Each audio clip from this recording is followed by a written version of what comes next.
Assalamualaikum warahmatullahi wabarakatuh. Selamat siang.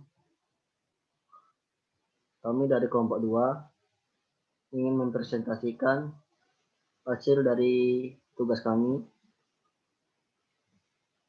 dari mata kuliah administrasi web server. Kelompok kami beranggotakan 5 orang, yaitu Fajar Kurniawan, Emriza Falevi, Wahyu Putra, Purindra Hapsa, dan Bagus Setiabudi. Yang pertama akan menjelaskan adalah Bagus Setiabudi.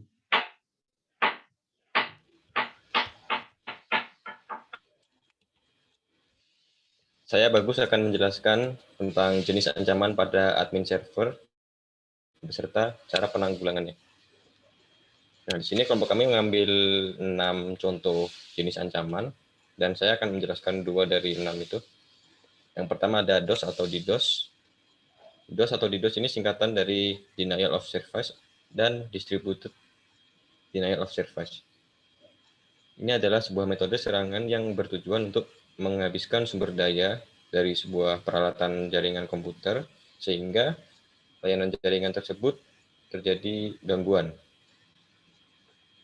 Nah, berikut ada beberapa cara yang bisa dilakukan untuk mengatasi atau menanggulangi serangan DDoS. Yang pertama, melakukan identifikasi serangan. Biasanya jika Anda mempunyai server sendiri, tanda-tanda jika terjadi serangan DDoS akan terlihat. Nah, jika sudah diketahui tanda-tandanya, maka Anda bisa melakukan persiapan untuk menangani penyerangan tersebut sebelum terjadi penyerangan yang lebih serius. Yang kedua, memperbesar bandwidth. Jika masih bisa melakukan pelebaran bandwidth, cara ini bisa dicoba untuk memberikan waktu agar sistem tidak sampai down. Jika serangan DDoS terlalu besar, maka cara ini tidak begitu efektif dan tidak begitu berpengaruh untuk penanganan. Yang ketiga, menghubungi ISP atau penyedia layanan web hosting. Salah satu ciri serangan DDoS adalah menyerang alamat IP dan sistem, sehingga Anda bisa melaporkan kejadian tersebut kepada penyedia jasa yang dipakai dan mendeteksi serangan yang terjadi. Selanjutnya, next. Nah, selanjutnya jenis serangan paket sniffing. Paket sniffing adalah sebuah metode serangan dengan cara mendengarkan seluruh paket yang lewat pada sebuah media komunikasi, baik itu media kabel ataupun radio.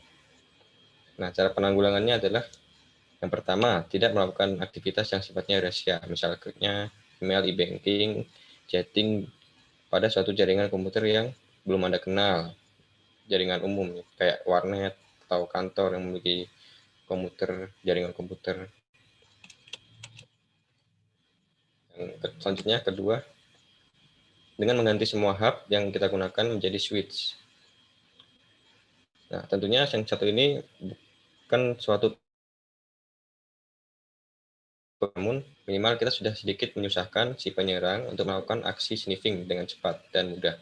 Selain itu, kita juga bisa menggunakan protokol-protokol yang memiliki standar aman. Misalnya penggunaan protokol-protokol yang sudah dilengkapi dengan enkripsi data untuk mengamankan data. Dengan demikian, minimal jika data yang sudah terenkripsi diperoleh oleh si penyerang, maka akan bisa jadi percuma karena si penyerang itu tidak bisa membaca atau melihat isi dari data tersebut. Kecuali jika penyerang melakukan strategi lain untuk mencoba membuka data atau informasi tersebut. Nah, selanjutnya akan dijelaskan oleh teman saya yang lain, Mas Purindra, silahkan.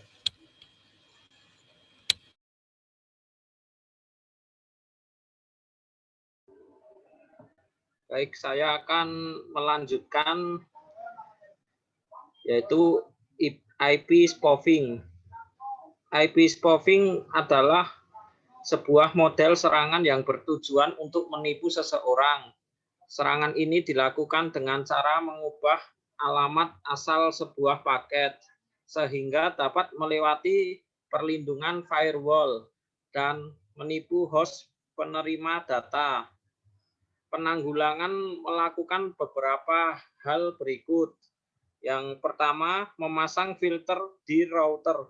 Filter IP yang dipasang pada router memungkinkan Anda untuk menyaring dari IP masuk yang mencurigakan, sehingga tindakan IP spoofing bisa dihindarkan. Selanjutnya, next, menggunakan SSL. Pastikan selalu URL mengecek website dengan benar dan tidaknya dengan melihat apakah menggunakan layanan SSL atau tidak. Website yang menggunakan SSL pada bagian URL-nya terdapat logo gembok, berarti website tersebut sudah terproteksi aman dari hacker dan sejenisnya.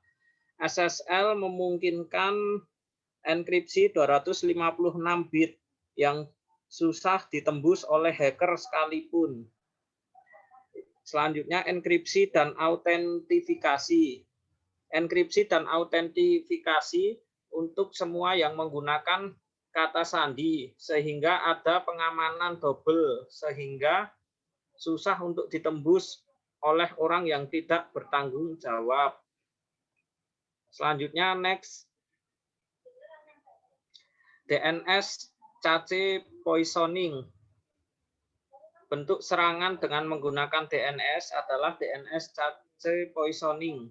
Serangan ini memanfaatkan cache dari setiap server DNS yang merupakan tempat penyimpanan sementara data-data domain yang bukan tanggung jawab server DNS tersebut. Penanggulangannya yaitu pertama, ganti port Winbox 8291. Ubah port Winbox 8291 pada menu IP. Kemudian service. Gunakan port yang jarang digunakan dan sulit dikenali. Cara ini cukup ampuh untuk menghindari serangan DNS cache poisoning maupun serangan brute force Winbox karena penyerang sulit mengenali port yang digunakan untuk akses ke Winbox mikrotik. Next, selanjutnya, blokir akses DNS mikrotik dari publik. Proteksi DNS dari jaringan internet, yaitu dengan menambahkan rule firewall filter untuk memproteksi dari jaringan publik dari penggunaan DNS pada mikrotik, sehingga ketika ada permintaan DNS port 53 dari publik, maka akan di-drop oleh rule di bawah ini. Selanjutnya akan dilanjutkan teman saya, Riza Fahlevi.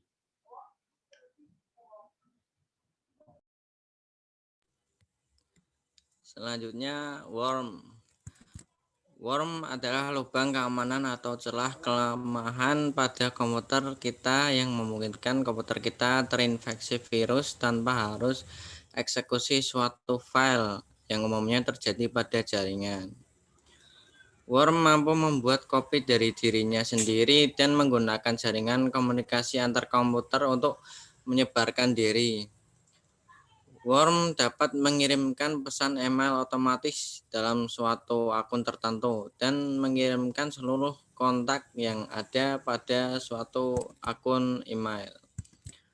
Penanggulangannya, yang pertama, cara yang tepat dan benar untuk mencegah worm komputer masuk ke sistem komputer atau jaringan komputer adalah dengan selalu mengupdate sistem operasi komputer dengan versi terbaru. Dalam mengupdate sistem operasi, biasanya sudah tersedia oleh pengembang sistem operasi seperti Windows atau Mac.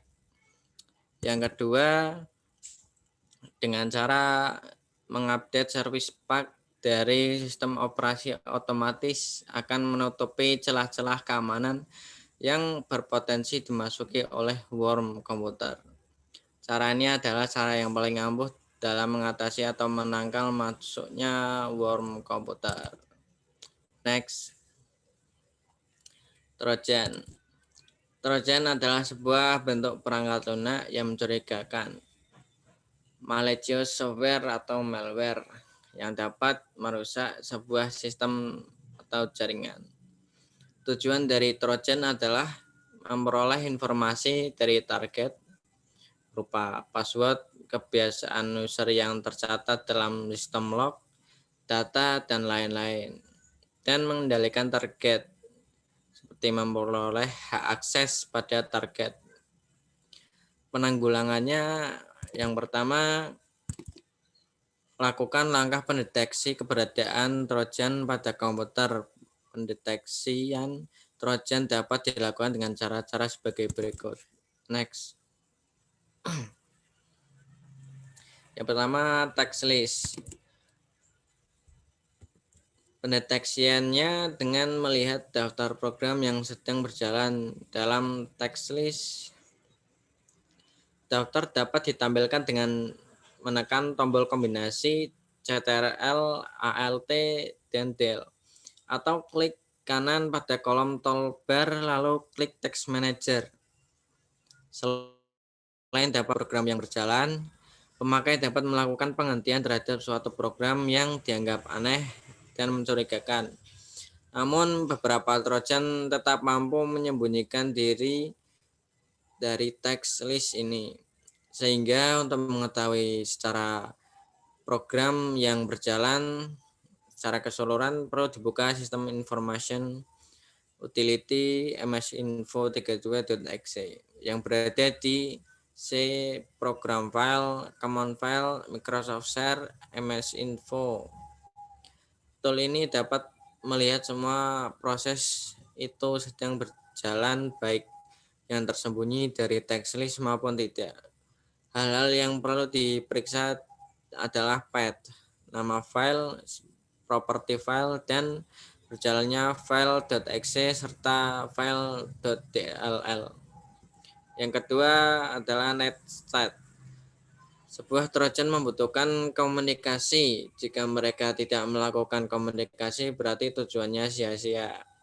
Hal ini adalah kelemahan yang utama dari Trojan. Dengan komunikasi berarti mereka meninggalkan jejak yang kemudian dapat ditelusuri. Perintah netstat berfungsi membuka koneksi ke dalam komputer seseorang. Jika perintah ini dijalankan, maka akan menampilkan IP address dari komputer tersebut dan komputer yang terkoneksi dengannya. Jika ditemukan IP address yang tidak dikenal, maka perlu diselidiki lebih lanjut, mengejar dan menangkapnya. Selanjutnya akan dijelaskan oleh Mas Fajar Kurniawan.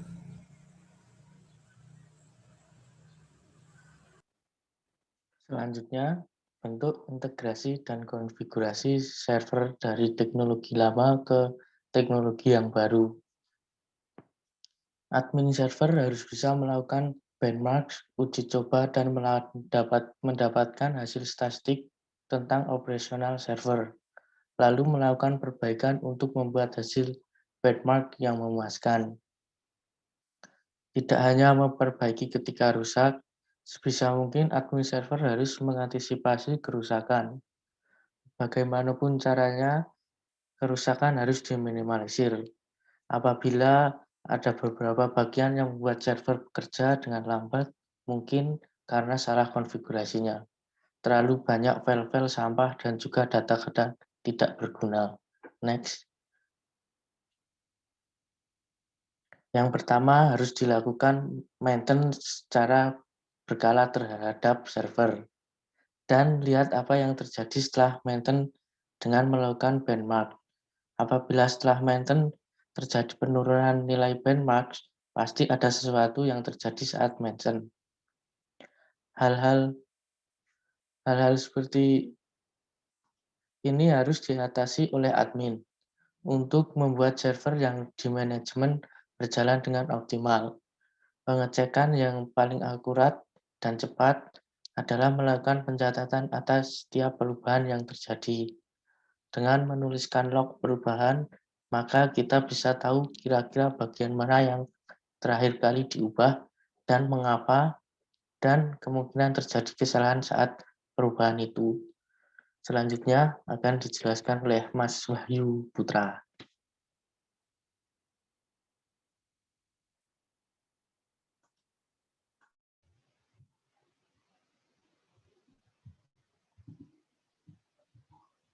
Baik, saya akan menjelaskan arti dari gambar ini. Gambar ini merupakan diagram tugas dari seorang admin server. Diagram ini menunjukkan rutin khusus di perusahaan tentang apa yang harus dilakukan oleh admin server.